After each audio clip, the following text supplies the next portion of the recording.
Isang mapagpalang hapon po sa ating lahat, sa ating punong bayan, Mayor Attorney Nene Mercado Bainto, ma'am, sa ating Congressman ng 1st District, Congressman Leandro Ligarda Libiste, sa aking mga kasamahan ng mga kapitan na naririto ngayon.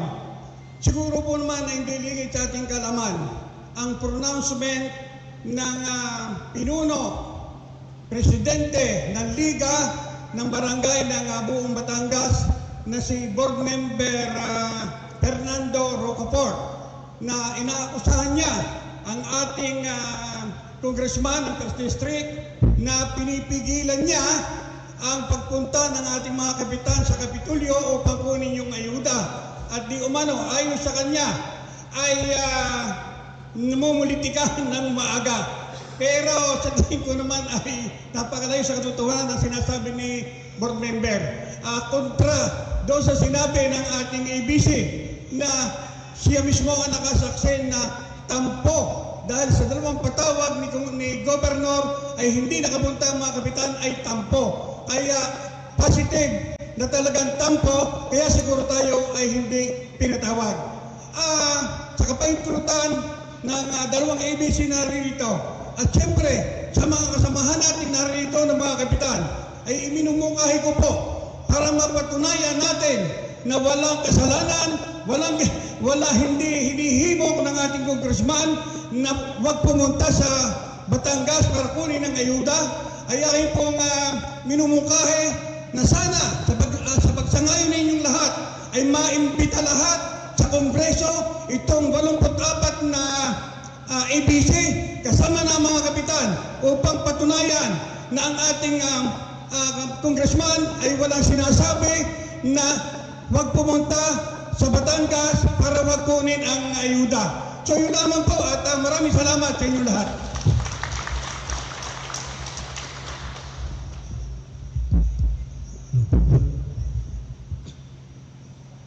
Magandang hapon po sa ating lahat.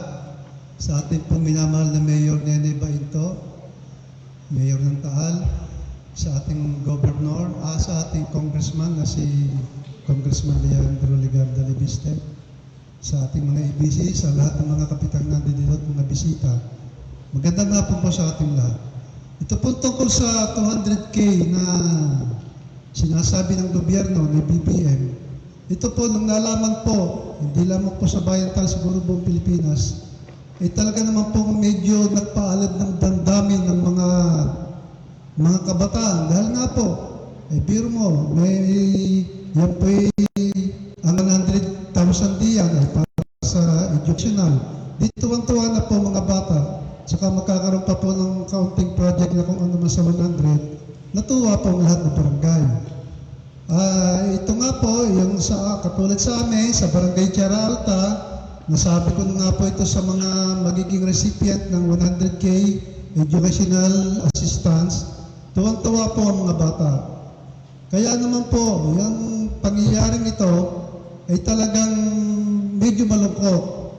Dahil nung pong time na magkakaroon na po ng payout o pag-release ng cheque sa Kapitolyo ng Batangas, medyo nalungkot po kami po mga taga-bayan ng Taal, mga kapitan.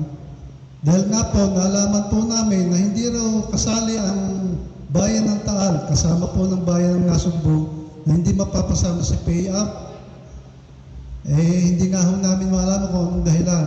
Kaya ang ginawa po namin, kahit papano po, gumawa po kami ng ika ngayon, nung kami nasa panic mode, kami po ay nag-usap-usap ng ibang mga kapitan at tumanap po kami ng solusyon. Ang amin pong napag-solusyonan magpunta po kami ng Kapitolyo para amin pong itanong kung ano man po ang nararapat na gawin, kung paano namin makukuha yung 200K na yon. At bilang respeto naman po, bago po kami nagpunta sa Batangas, Kapitolyo, kami po muna humingi ng basbas sa aming mayor, Nene Bainto. Siyempre po, bawat galaw namin, kailangan malaman muna ng aming mayor na kami, Mayor, may lakad po kami po pupunta doon. Wala naman pong atubili, wala wala mong pagkakatubili na sabi, sige, pupunta kayo at payan man para sa kapakanan ng ating mga kabataan. Madalit sabi po, wala man sinasabi sa amin si Mayor na huwag kayong pumunta. Nagpunta po kami dahil may basbas po ni Mayor, pinapunta po kami. Yun nga po, kami ngayon nagpunta doon, nasabi na gagawin nga po ng paraan na yan po sa lalong madaling panahon ay mapapabigay ang inyong iyan. Kaya nga lang po kami po nalulungkot dahil hanggang ngayon wala pa pong naibibigay. Hindi po namin malaman kung ano po bagang gagawin namin para ma-release yung 200K na yan. Samantalang yan naman po yung pronouncement po ng gobyerno na para sa lahat buong Pilipinas. Yun lamang po, pinapasubalihan ko lamang po na hindi naman po kami pinipigilan ng aming congressman, lalo na tigit po ng aming mayor. Yun lang po, maraming salamat po sa inyo. Isang magandang mapagpalang hapon po sa ating lahat at syempre po sa ating kagalang-galang Congressman Leandro. Ang isa lang naman pong issue dito ay yung hindi po kasi kami nakasali sa imbitasyon po sa release on the April 24.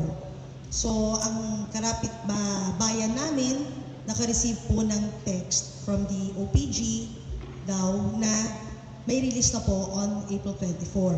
So, in fairness po sa aming mga kapitan, yan po yung matagal na na-prepare po namin ang aming mga documents. Nakapag-comply po kaming lahat, and then we were able to submit. At napakalaki po ng sakripisyo rin dito at hirap ng mga secretaries namin. So, naisubmit po namin lahat po yan. So, ang amin lang pong pinagtatakhan dito, syempre, yan naman po ay national. Alam na po ng kapakalahatan ng aming mga kabarangay. Wala po kaming na-receive na invitation na kami po ay makakasama on 24. So, kami po ay nagkasundo, ang mga kapitan, nagpunta po ang ilan sa amin last April 22, doon po sa Kapitolyo. At maraming salamat naman po at magandang pagtanggap sa amin. Kaya lang po, ang tinanong namin po dito ay bakit po hindi kasama ang Taal?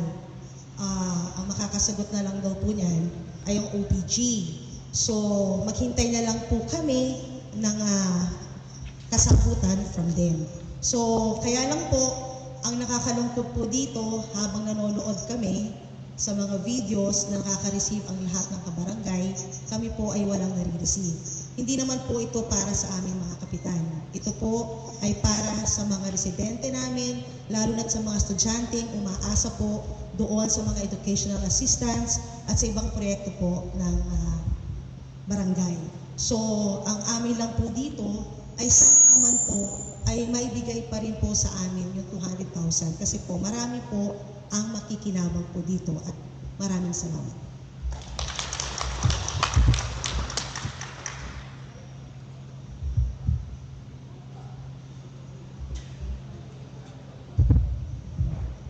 Ano po, una Diyos po, lingid po sa lahat naman ang nangyari sa bansa natin sa Pilipinas. Malinaw naman na talagang ipinababatid ng ating Pangulo na mabibigyan ang lahat ng barangay ng 200 na sinasabi.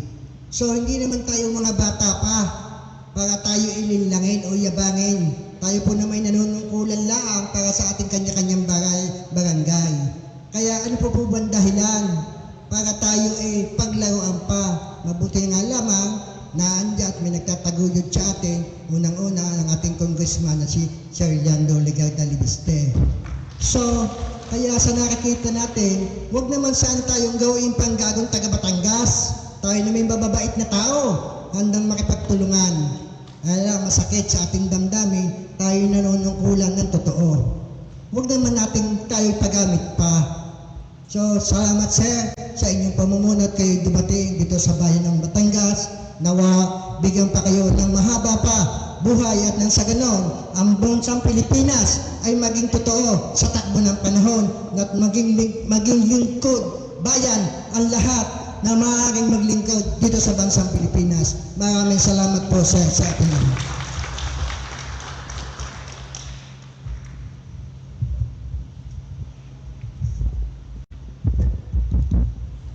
Maraming salamat po sa lahat ng mga kapitan na pahayag ng kanilang karanasan ukol sa bawat barangay makikinabang program. Tayo po ay live din ngayon sa Facebook at may ilang mga natanggap tayong katanungan. Ang isa po ay ano naman po ang tugon natin sa pahayag ni ABC President ng Batangas na si Fernan Rocafort. Para ko lang pong linawin sa lahat ng mga nanonood, si ABC President Rocafort ay ABC President ng Lipa City. At ang 84 barangays na hindi sinama sa programa nung Biyernes ay hindi naman Lipa City. Kaya baka ang akala po kasi ng iba, si Rocafort ay kumakatawan para sa 84 barangays, pero ang sakop niya bilang ABC ng Lipa ay Lipa City, at siya po ay pinili din para paglingkuran ang buong Batangas. Pero narito nga po tayo kasama ng mga kapitan ng mga bayan na hindi nabigyan ng tulong ng Biyernes, at ako po ay nagpapasalamat sa kanila na galing na po sa kanila mismo ang impormasyon na ito.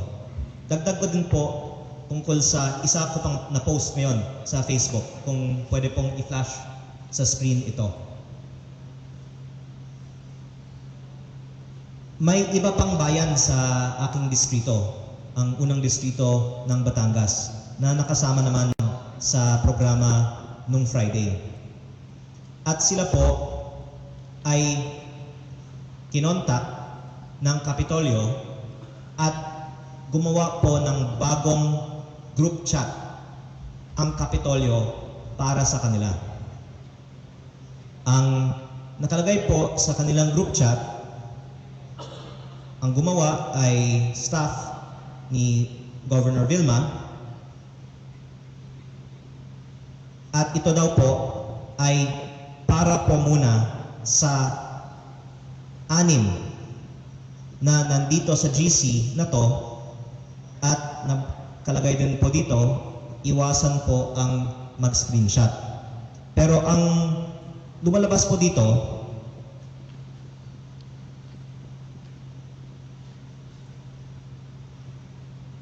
talagang hindi isinama ang dalawang bayan sa programa noong Biyernes. At nais ko lang pong malaman bakit hindi sila isinama. Meron din pong nagsabi na baka hindi kumpleto ang naisumite ng mga bayan na ito. Actually, meron din pong ibang komunikasyon ang Liga ng Barangay ng Batangas tungkol sa submissions ng mga barangays ng bawat bayan. At sa komunikasyon na ito, nakalagay doon na kumpleto ang submissions ng mga barangays ng Nasugbu at Taal.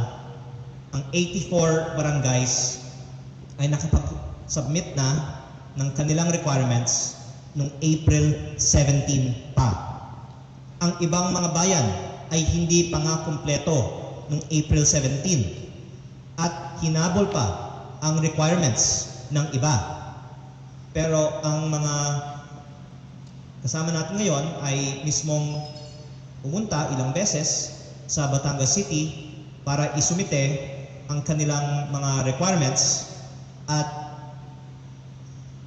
in fact, meron din resibo ang ating mga barangay officials patungkol sa submission nila ng requirements sa Kapitolyo.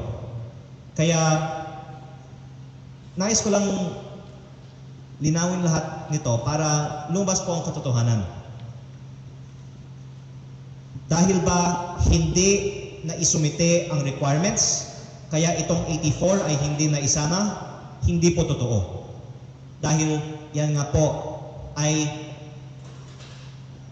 may komunikasyon nga na sila ay nakapagsumite bago pa ang iba. Isang linggo pa bago ang April 24. Meron bang pumigil sa kanila? Wala pong nagsasabi na may pumigil sa kanila. Pero ang pinaka-punot dulo po ay hindi po sila inimbitahan. At ayon po sa pahayag ng iilan sa ating mga kasama, nung nagtanong sila, sinabihan pa sila na hindi sila kasama sa April 24. Ayaw ko pong buksan ang issue na walang solusyon, kaya nabanggit ko nga na po kanina na ang ating mga kasama dito ay magsasubmit na ng kanilang mga requirements direkta sa Malacanang kung saan nanggagaling ang pondong ito. Siguro naman hindi dapat magtagal pa ang pag-release ng mga cheque at ito po ay ipinangako na ibigay sa lahat ng 1,078 barangays ng Batangas last Friday. At habang naghihintay ang ating mga kabarangay, ipinangako ko din po sa kanila na aabonohan ko na lang po ang ayudang ito dahil nahihiya naman po ako sa kanila na may ipinangako para sa kanila, nag-expect po ang kanilang mga barangays, ayaw ko pong maapektuhan ang kanilang mga barangays. Pero beyond solving the issue for the 84 barangays, sa tingin ko po kailangan solusyonan ang issue na ito para sa kaalaman din ng buong bansa. Kasi ang Batangas ang unang binigyan at dito nagkaroon na ng problema. Paano pa sa ibang mga probinsya? Kung isatabi lang natin ang issue nito, baka mauulit pa sa pamimigay ng 200,000 sa natitira sa mga 42,000 barangays ng Pilipinas. At baka mauulit pa sa pamimigay ng ayuda sa ilalim ng ibang mga programa ng pamahalaang panlalawigan ng Batangas. Ayoko po kasi na ang aking mga kababayan dito ay palagi na lang huli o palagi na lang nakakatanggap ng pinakakonti dahil may di umano'y tampo. Kaya pasensya na lang po sa ating mga kababayan na ikinalulungkot na nabubuksan ang mga issues na ito, pero hanggat hindi maipaliwanag kung bakit hindi isinama ang 84 barangays noong April 24, hindi po natin matitiyak na hindi mauulit ang pamumulitika sa pamimigay ng ayuda. Kaya ako po ay nananawagan sa aking mga kasamahan sa Kongreso, pati na rin ang mataas na kapulungan na magsagawa ng investigasyon patungkol sa pamimigay ng ayuda na may di umano'y diskriminasyon o korupsyon na ito po ay nararanasan hindi lamang dito sa Batangas, kung hindi po sa buong bansa. Kaya ako po ay nananawagan, Kongreso, Senado, mag-schedule po sana kayo ng pagdinig patungkol sa diskriminasyon sa pamimigay ng ayuda para matiyak natin na hindi mauulit ang ganitong klaseng diskriminasyon sa pamimigay ng ayuda muli. Maraming salamat po.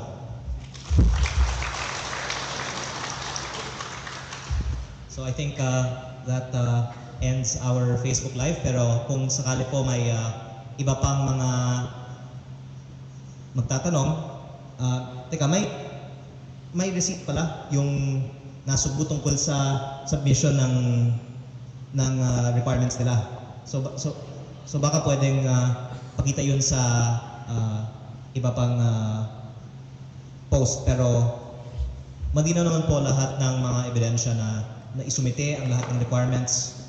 Wala pong pumigil, hindi isinama sa imbitasyon at sana masusolusyonan ito at lumabas ang katotohanan sa lalong madaling panahon. Maraming salamat po.